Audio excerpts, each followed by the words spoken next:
ఇప్పుడు మన వక్త కొత్తపల్లి బంగారరాజు గారు ఆధునిక నాటక రంగం గురించి మాట్లాడతారు.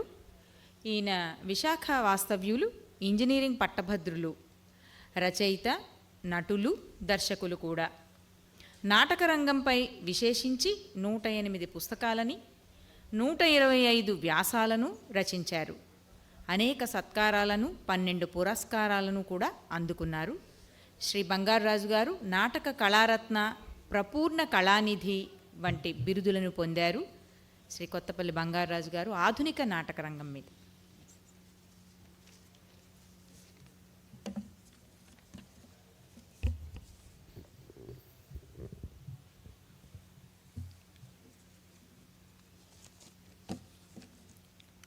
వందే మాతరం. ఎందరో మహానుభావులు అందరికీ నా వందనాలు. తెలుగు నాటక రంగం, నాటకం, సాహిత్యం.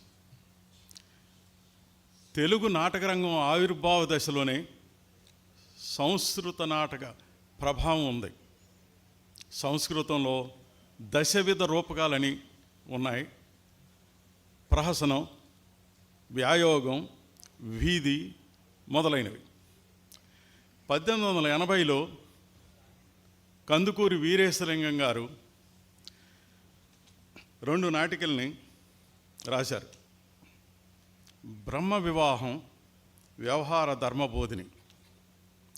వ్యవహార ధర్మబోధిని ప్రహసనం మొట్టమొదటిగా ప్రదర్శించబడింది. ఇదే తెలుగునాట ప్రదర్శించిన మొట్టమొదట ప్రహసనం.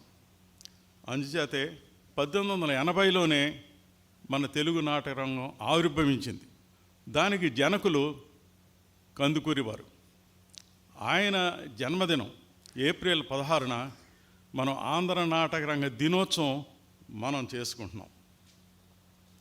అయితే 1871లో నరకాసుర వ్యాయోగము అని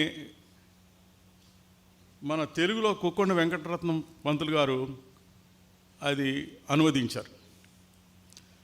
ఇలా చూసినట్టయితే సంస్కృత నాటక భాషలో ఉన్నటువంటి ఈ దశవిధ రూపకాలు మన తెలుగు నాటక రంగం మీద ప్రభావం చూపించినాయి. అలాగే ఆంగ్ల నాటక ప్రభావం కూడా మన తెలుగు నాటక రంగం మీద ఉంది. అయితే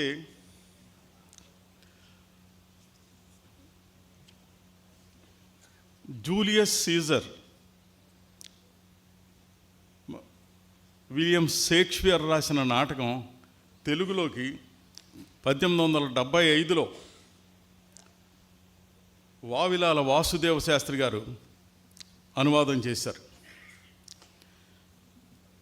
పాశ్చాత్య నాటక రంగం చరిత్ర తిరగేస్తే మనకు 2 రూపాలే కనిపిస్తూ ఉంటాయి. ట్రాజడీ, విషాద రూపకం, కామెడీ, ఆహ్లాద రూపకం. ట్రాజడీ, విషాద రూపకానికి ఉదాహరణ సోఫోక్లిస్ రచించిన కింగ్ ఇడిపస్, అలాగే షేక్స్పియర్ హ్యామ్లెట్ తెలుగులోకి అనువదించబడ్డాయి. కామెడీకి ఆహ్లాద రూపకాలని చెప్పేసి వాటికి శ్రీ మల్లాది విశ్వనాథ శర్మ రాసిన నాటికలు, హాస్యబ్రహ్మ బావునిపాటి కామేశ్వరరావు గారు రాసిన నాటికలు మనం ఉదాహరణలుగా చెప్పుకోవచ్చు. తర్వాత మనకి తెలుగు నాటక రంగాన్ని విశాల దృక్పథం చూస్తే వచన నాటకం అని, పద్య నాటకం అని 2 భాగాలు ఉన్నాయి. 1880లో సాంఘిక వచన నాటకం మనోరమ శ్రీ ఆచంట వెంకటరాయ సాంఖ్యాయన శర్మ గారు రాయటం జరిగింది. అలాగే 1880లోనే మొట్టమొదటి స్వతంత్ర సాంఘిక నాటకం, పద్య నాటకం వావిలాల వాసుదేవ శాస్త్రి గారు రాశారు. ఈ విధంగా 1880లోనే మన ఆంధ్ర నాటక రంగం ఆవిర్భవించింది.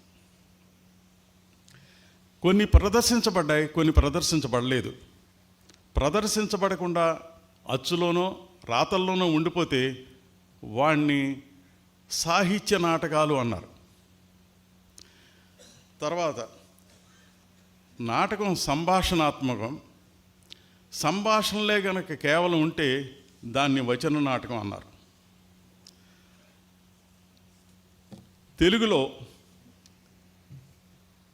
తొలి గ్రాంధిక భాషలో మనకి నాటకాలు వచ్చి తర్వాత గురజాడ అప్పారావు గారు వ్యవహారిక భాషలో సమస్యాత్మకంగా ఉన్నటువంటివి తీసుకుని యథాతథంగా ప్రజా జీవితాన్ని అందులో పొందుపరిచారు. కన్యాశుల్కంలో అక్కడి నుంచి ఒరవడి మారింది, అక్కడ నూతన యుగం ప్రారంభమైంది. ఈ విధంగా చూసినట్టయితే మనకి అనేక యాసలు కూడా సాహిత్యంలోకి వచ్చినాయి. తెలంగాణ యాసని, రాయలసీమ యాసని, ఉత్తరాంధ్ర యాసని, ఇలాగ అనేక యాసలు కూడా ఈ సాహిత్యంలోకి వచ్చాయి.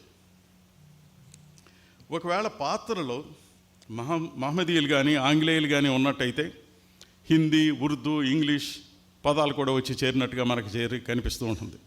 అలాగే తమిళం వాళ్ళు ఉన్న, మలయాళం ఉన్న అటువంటి పదాలు కూడా, పంజాబీ వాళ్ళు ఉన్న పదాలు కూడా తెలుగు నాటక రంగంలోకి చొచ్చుకుని వచ్చాయి. 1889లో ఆంధ్ర నాటక పితామహుడు ధర్మవరం రామకృష్ణమాచార్యులు గారు